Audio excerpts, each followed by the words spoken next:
Bonjour à tous, dans cette vidéo nous allons parler de la notion 15b, calcul de longueur et d'angle dans un triangle rectangle. La trigonométrie, c'est-à-dire l'utilisation des formules cosinus, sinus et tangente, peut être utilisée pour calculer une longueur ou trouver la mesure d'un angle. Nous allons voir un premier exemple dans lequel nous allons calculer une longueur. Dans ce triangle, je connais la longueur du côté BC, 8 cm, et la mesure de l'angle ABC, 30 degrés. Je veux calculer la longueur du côté AC. Je dois d'abord trouver laquelle des trois formules je vais utiliser. Le cosinus, le sinus ou la tangente. Le cosinus de l'angle ABC est égal au côté adjacent sur l'hypoténuse, c'est-à-dire ici BC sur AB. Ne connaissant pas AB, je ne pourrai pas utiliser le cosinus ici. Le sinus de l'angle ABC est égal au côté opposé sur l'hypoténuse, c'est-à-dire ici à AC sur AB. Je cherche AC mais je ne connais pas AB. Le sinus ne peut donc pas être utilisé. La tangente de l'angle ABC est égale au côté opposé sur le côté adjacent, c'est-à-dire ici AC sur BC.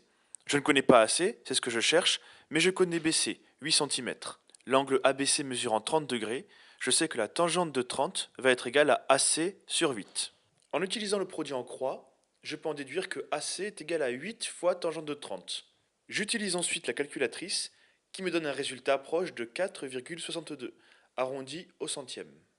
Nous allons maintenant voir un deuxième exemple dans lequel nous allons utiliser la trigonométrie pour calculer la mesure d'un angle. Nous avons ici un triangle ABC avec AC égale 5 cm et AB égale 12 cm. On cherche la mesure de l'angle ABC. Comme tout à l'heure, on cherche quelle formule utiliser.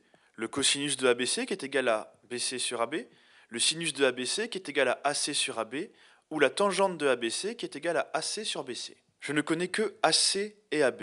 Je suis donc forcé d'utiliser le sinus. Le sinus de ABC est donc égal à 5 sur 12.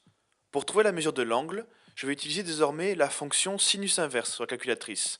En calculant, sinus inverse de 5 sur 12, et je trouve comme résultat 27,36 degrés, en arrondissant au centième.